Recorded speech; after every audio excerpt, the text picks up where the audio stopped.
El Mariano, muling pumirma ng kontrata sa ABS-CBN at Star Magic matapos kumpirmahin na siya ay muling pipirma ng kontrata. Gaganapin ang kanyang contract signing bukas Lunes, August 18, 4 p.m. At ito ay mapapanood ng live sa official YouTube channel ng Star Magic at ABS-CBN. Hindi na bago para kay Belle ang mga tagumpay dahil sa loob lamang ng ilang taon. Napatunayan niya na siya ay isa sa pinakamaimpluwensyang aktres ng kanyang henerasyon.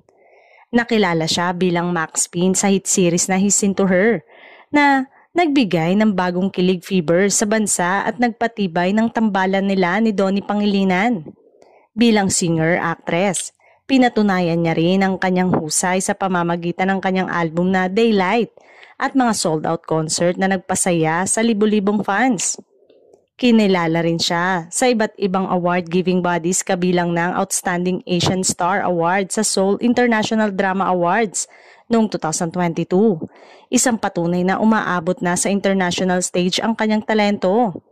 Ngayon, sa pagpapatuloy ng kanyang partnership sa ABS-CBN at Star Magic, mas marami pang exciting project at career milestone ang naghihintay para sa kanya.